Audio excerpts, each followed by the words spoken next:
ये आकाशवाणी है। कोविड-19 विशेष कार्यक्रम के अंतर्गत प्रस्तुत है कोरोना वायरस संक्रमण की वर्तमान स्थिति पर चर्चा, जिसे प्रस्तुत कर रहे हैं आकाशवाणी संवाददाता सिद्धार्थ सिंह।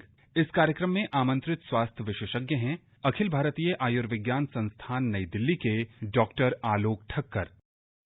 नमस्कार श्रोताओं, स्वागत है आपका कोरोना जागरूकता श्रृंखला के एक और एपिसोड में, जिसमें हम बात करते हैं न सिर्फ कोरोना और उसकी वैक्सीन से जुड़े विषयों पर, बल्कि हम आपको अपने विशेषज्ञों के माध्यम से आपके जनरल हेल्थ और उससे जुड़ी समस्याओं के बारे में भी। इस समय सभी की चिंता अफ्रीका में पाए गए कोरोना वायरस के नए वेरिएंट ओमिक्रॉन को लेकर है। ये वायरस जिस तरीके से अपना स्वरूप बदल रहा है, पूरे विश्व के लिए संक्रमण की नई संभावनाएं तेज हो रही है। इसलिए हमें बहुत ही सतर्क और जागरूक रहना है। भारत में चल रहे विश्व के सबसे बड़े कोविड टीकाकरण अभियान के अंतर्गत 123 करोड़ से अधिक टीके लगाए जा चुके हैं, जो अपने आप में एक रिकॉर्ड है। आइए कार्यक्रम की शुरुआत करते हैं टीकाकरण के इस संदेश से। भारत का टीकाकरण ये ही जान बचाएगा, ये संकट दूर भगाएगा।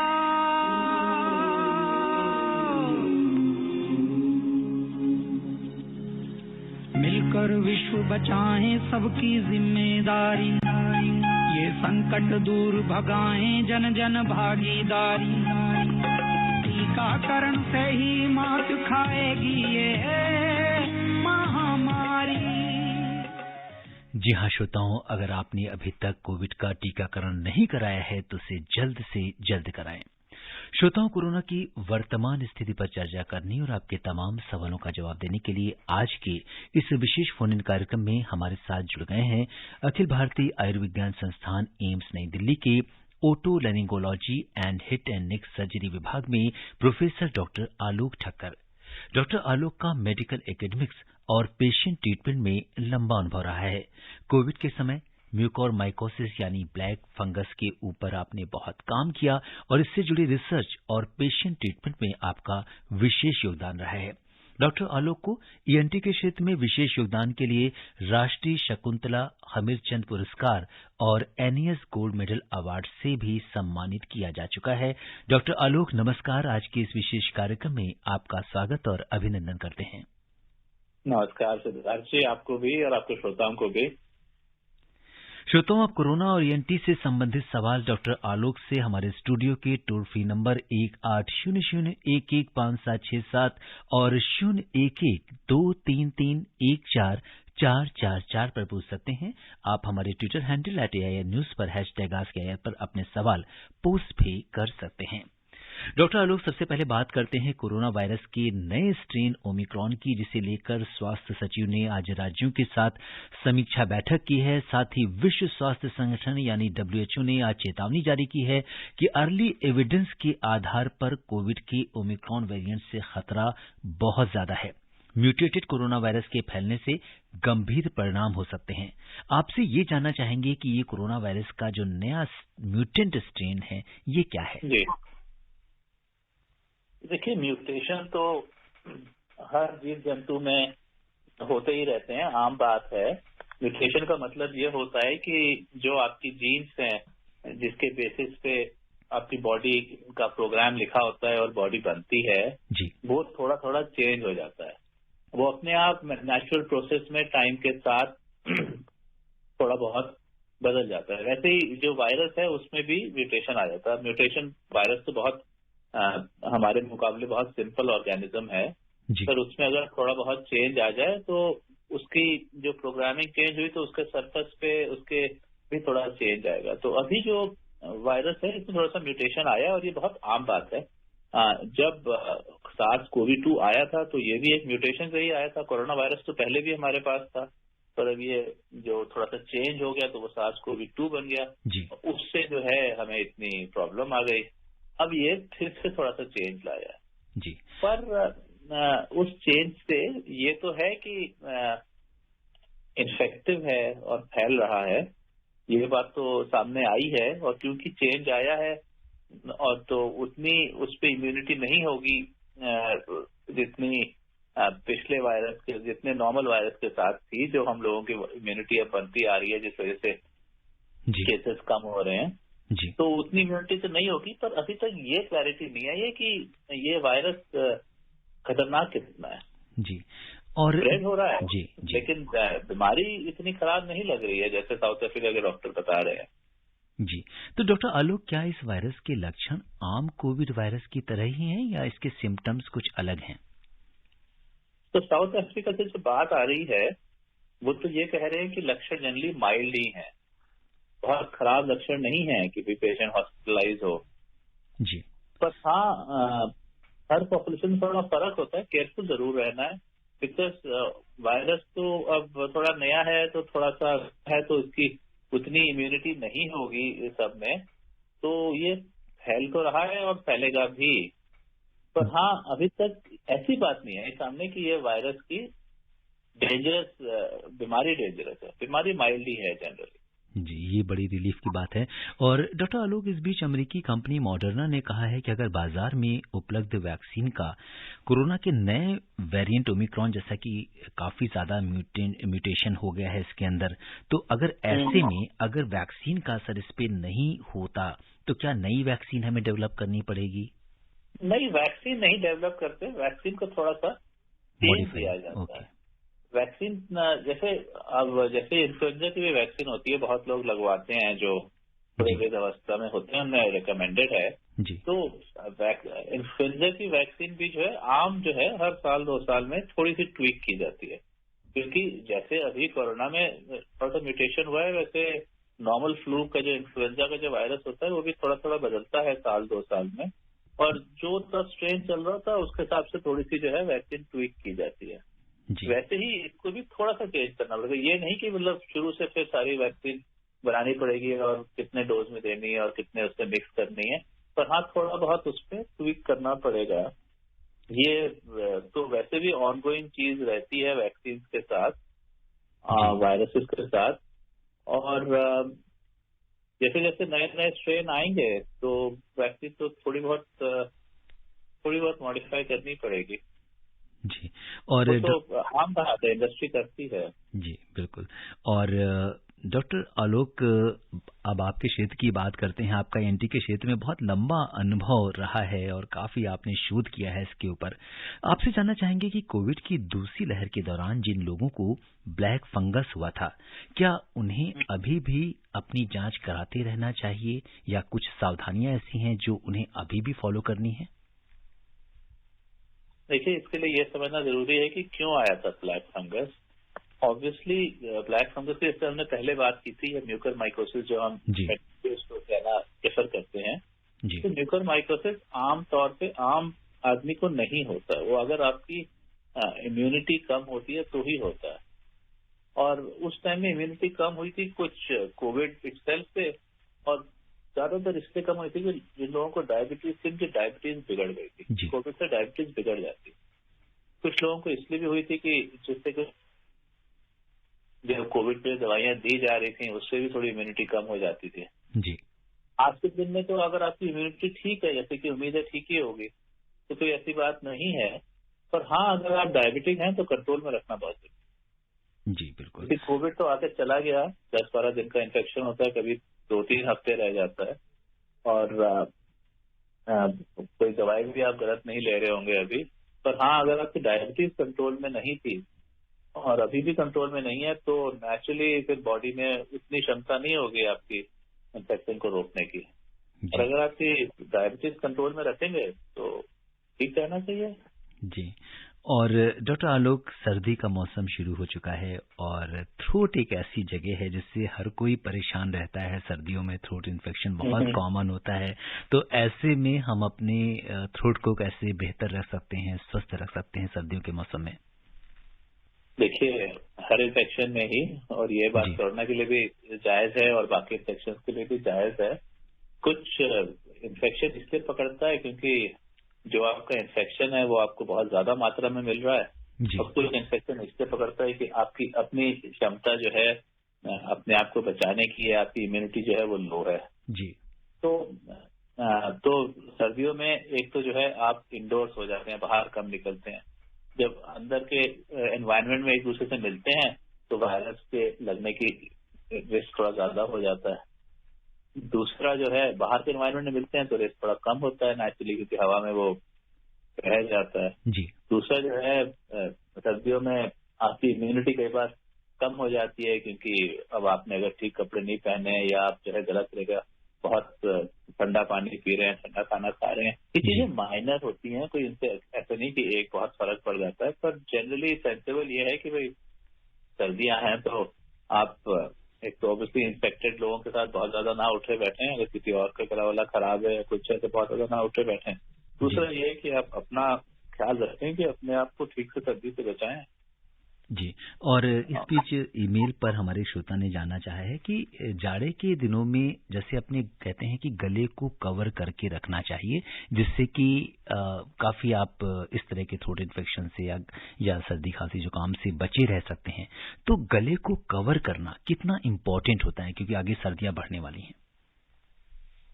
नहीं, अब जिसकी जो उसमें अपनी ससेप्टिबिलिटी सबको पता है, पर हाँ जनरली ठीक से अपने आप को ढक के रखें तो जरूर बेहतर रहेंगे।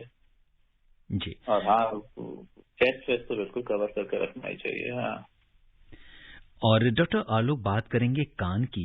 ये एक ऐसा शरीर का अंग है जिसमें थोड़ी सी तकलीफ होती है तो समस्या काफी बढ़ जाती है।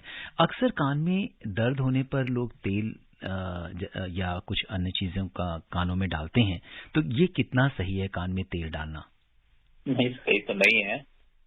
एक्चुअली तेल जब कान में डालते हैं तो उसका असर इसलिए आता है कि तेल जो है वो कान को खुद इरिटेट करता है, तो काउंटर इरिटेशन कहते हैं हम। जी। तो जब अंदर आपके किसी और चीज से इरिटेशन होगा तो जो ओरिजिनल इरिटेशन या दर्द था वो भूल जाता है या वो कम फील होता है, क्योंकि बॉडी में इतना ही फीलिंग वो महसूस कर सकता है। जी। और डॉक्टर आलोक ऐसा देखा गया छोटे बच्चों में भी काफी इसका प्रयोग किया जाता है, तो वो भी सही नहीं है। तेल डालने से मर्ज नहीं ठीक होगा। जी। तेल डालने से ये जरूर है कि भाई आपका जो दर्द है या इरिटेशन है उसमें शायद आपको थोड़ा आराम रहेगा जी थोड़े टाइम के लिए, पर तेल डालने से मर्ज नहीं ठीक होता कि मर्ज ठीक हो जाएगा। हाँ, ये और बात है कि आपने तेल डाला और अगर मर्ज छोटा मोटा था तो वो शायद वैसे ही ठीक हो जाएगा थोड़े घंटों में। जी। या अगर अंदर पस बन रही होगी तो पस निकल जाएगी तो भी आपको आराम आ जाएगा। पर हाँ, सिर्फ तेल डालने से मर्ज नहीं ठीक होगा। जी। आराम जरूर दे देगा पर मर्ज नहीं ठीक करेगा। तो इसलिए सिवाय इससे कि वो थोड़ी देर का आराम देगा आपको, कोई और मर्ज नहीं करेगा। और हाँ, तेल डालने से कई बार अंदर की मैल जो है वो और जमी जाएगी, बिकॉज नेचुरली अंदर पहले ही थोड़ी मैल ऊपर आपने तेल डाला तो ओवर टाइम वो बिगड़ ही जाएगी। जी। और डॉक्टर आलोक कान के अंदर वैक्स जमने की समस्या बड़ी आम होती है और अक्सर ऐसा होता है कि हम काफी समय तक अगर ध्यान ना दें तो उसकी क्वांटिटी भी काफी बढ़ जाती है, कई बार कान बहने भी लगता है। तो कितने दिनों पर हमें रेगुलर उसे साफ करना चाहिए और उस समय किन सावधानियों का पालन करना होगा?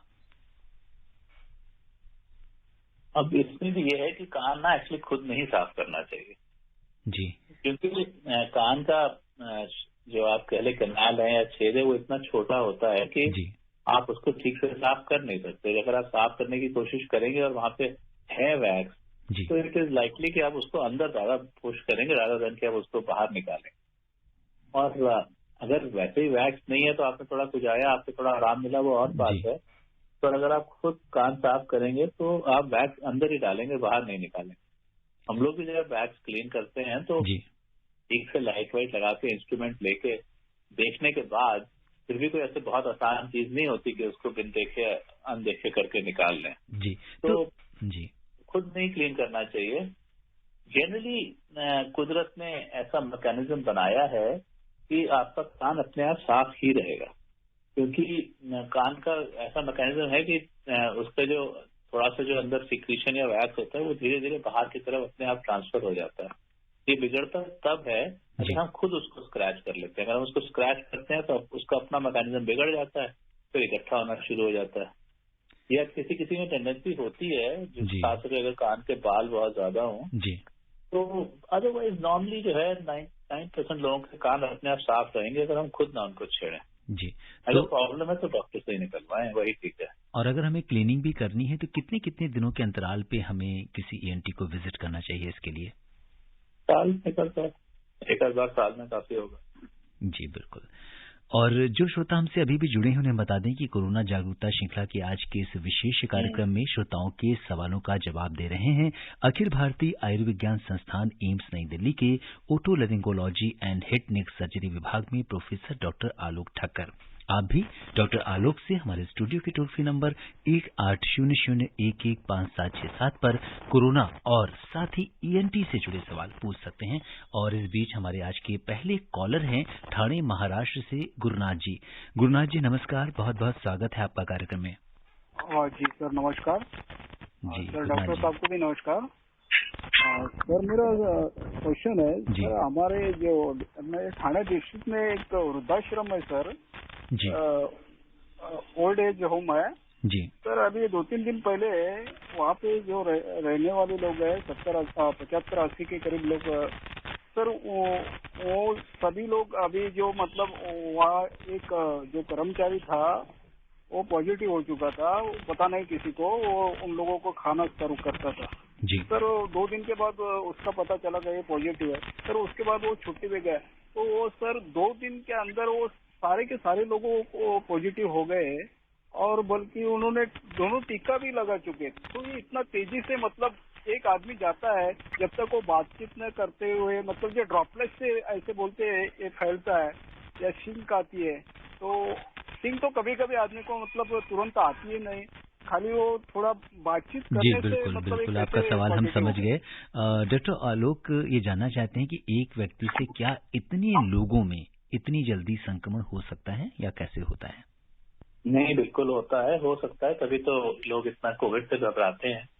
तो ऐसा है कि कोविड का इन्फेक्शन जी तो हाँ, एक बार अगर हवा में आया या कोई आप किसी के संपर्क में आए और आप उनसे 2-3 फीट 4 फीट की दूरी पे हैं और वो बोल रहे हैं या खांसी कर रहे हैं या चिल्ला रहे हैं, तो उससे जो है थोड़ा बहुत तो मुंह से निकलेगा ही, जो इसको हम एरोसॉल कहते हैं कि वो जो मुंह के अंदर से जो आप बोल रहे हैं उसमें फ्लूइड में या पानी में डिजॉल्व, हवा में डिजॉल्व होके जो है थोड़ा सा वायरस निकलेगा और दूसरा आदमी अगर उसको इनहेल करेगा तो उसको हो सकता है। जी। आपने बात की कि भाई वैक्सीन हो चुकी है लेकिन इन्फेक्शन हो गया, तो देखिए ये समझने की बात है कि वैक्सीन की प्राइमरी इफेक्टिवनेस इसमें नहीं है कि इन्फेक्शन बिल्कुल नहीं होगा। वैक्सीन जो है आपको प्रोटेक्ट करती है, लेकिन प्राइमरली प्रोटेक्ट करती है खराब इन्फेक्शन से, कि आपको इन्फेक्शन बिगड़ेगा नहीं। जी। उसमें उसकी इफेक्टिवनेस 93%, 94% पे आती है। इन्फेक्शन होगा ही नहीं या एसिम्प्टोमेटिक इन्फेक्शन नहीं होगा, वो ऐसा नहीं है। आप टेस्ट करेंगे तो शायद इन्फेक्शन मिल भी जाएगा आपके बाकी लोगों में, लेकिन खराब इन्फेक्शन कितनों में होगा। तो बेसिकली क्योंकि आपने वैक्सीन लगवा रखी है तो आपके ओल्ड एज होम में लोगों को हुआ है इन्फेक्शन, पर खराब इन्फेक्शन तो मुझे उम्मीद है नहीं हुआ होगा। जी बिल्कुल, कम हुआ होगा। और अब रुक करते हैं झारखंड का, जहां से श्यामू मेहतो जी जुड़ गए हैं कार्यक्रम से। श्यामू जी नमस्कार। हेलो जी श्यामू जी, बहुत बहुत स्वागत है आपका कार्यक्रम में। जी नमस्ते, जमशेदपुर बोल रहा हूँ और मेरा 2 सवाल है। जी बताइए। सवाल ये है कि काम से संबंधित पहला सवाल है कि हम लोग साल में कितना बार साफ करना चाहिए, सफाई करना चाहिए। और नेक्स्ट क्वेश्चन, इस प्रकार के अन्य वायरस जैसे डेंगू, चिकनगुनिया, इस प्रकार की वायरस मैंने होती रहती है, तो क्या कोरोना वायरस भी इस प्रकार से होती रहेंगी या दुनिया से खत्म हो जाएंगे कोरोना वायरस?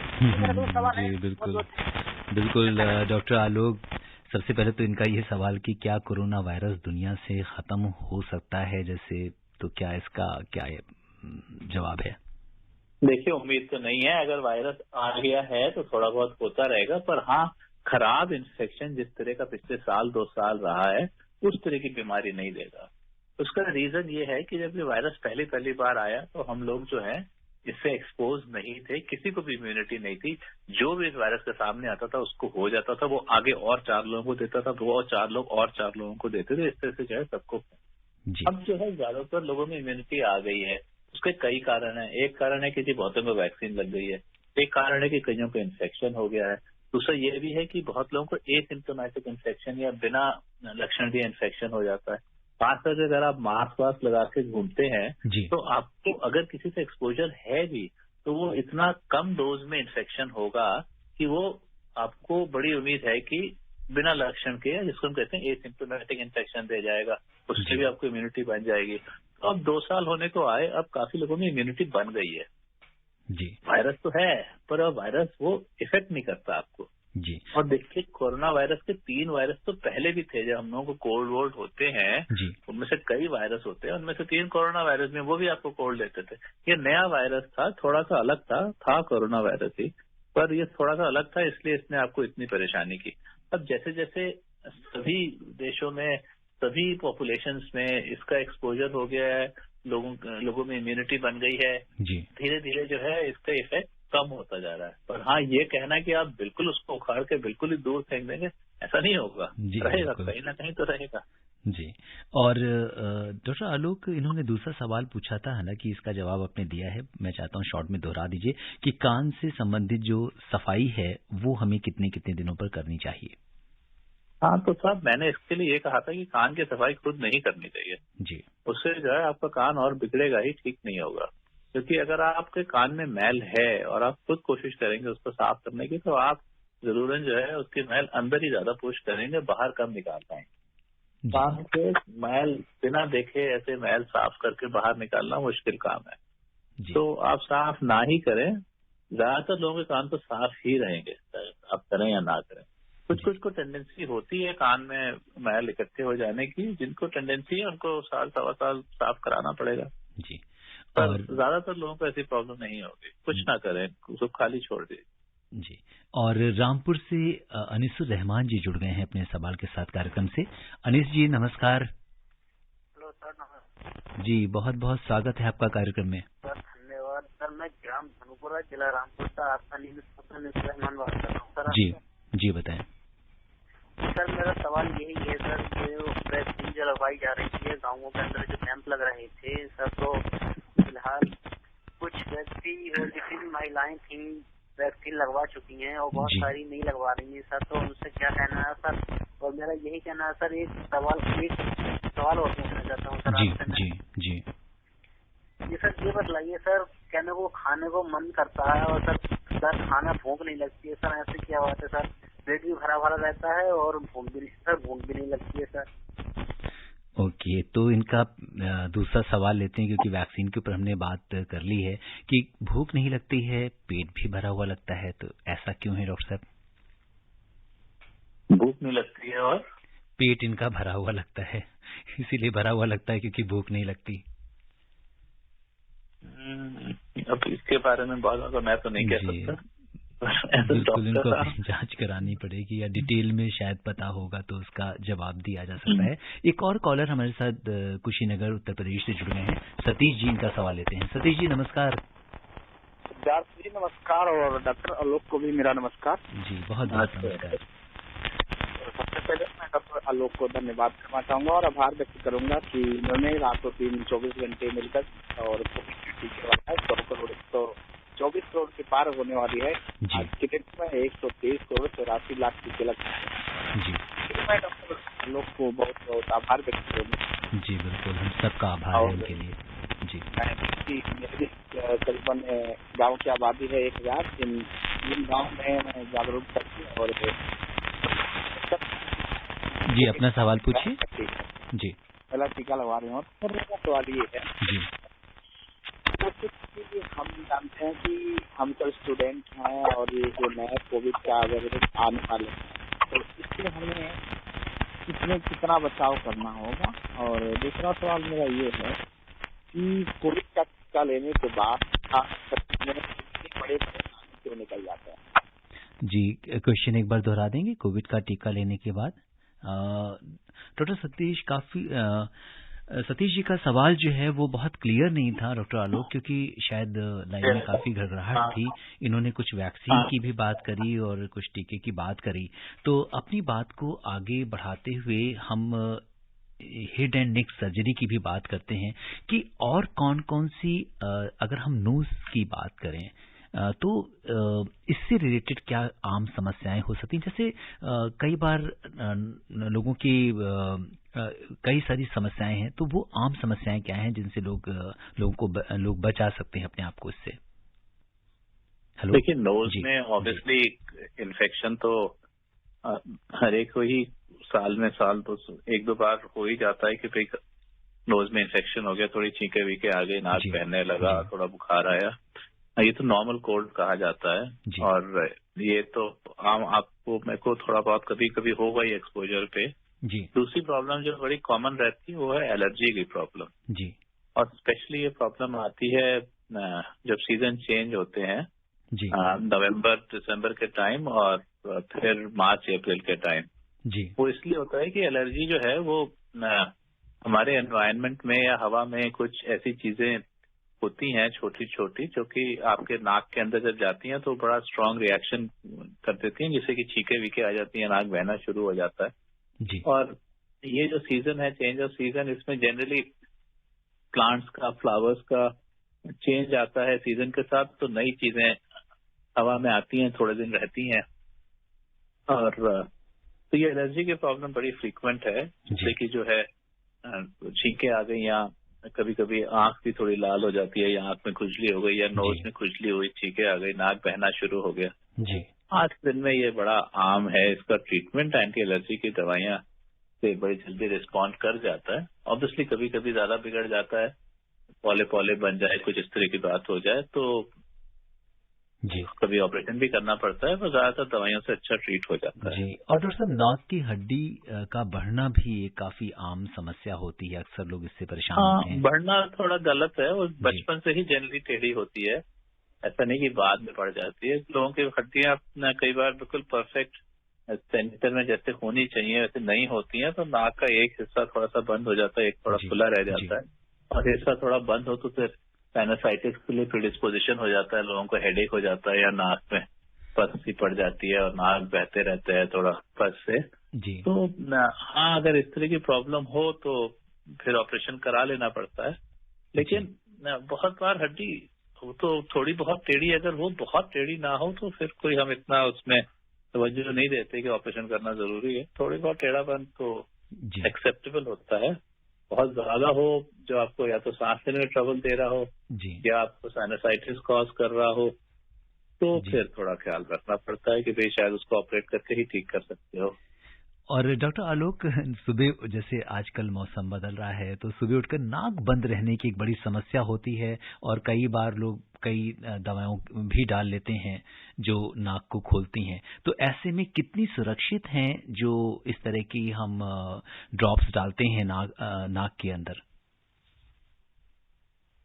तो नाक के अंदर एक तो सलाइन ड्रॉप्स होती हैं, वो तो बहुत सेफ हैं जी। तो जो लोग ज्यादा डालते हैं वो होती है ऑक्सीमेटाजोलिन या ज़ाइलोमेटाजोलिन ड्रॉप्स, कई ट्रेड नेम से आती हैं जो कि बहुत इफेक्टिव होती है। नाक इमीडिएटली खुल जाता है, पर उनकी प्रॉब्लम ये होती है कि वो घंटे 2 घंटे बाद जो है वो इफेक्ट रिवर्स हो जाता है जी, और फिर से नाक बंद हो जाएगी, फिर आपको फिर दवाई डालनी पड़ेगी, वो फिर 2 घंटे रहेगी, फिर बंद हो जाएगी।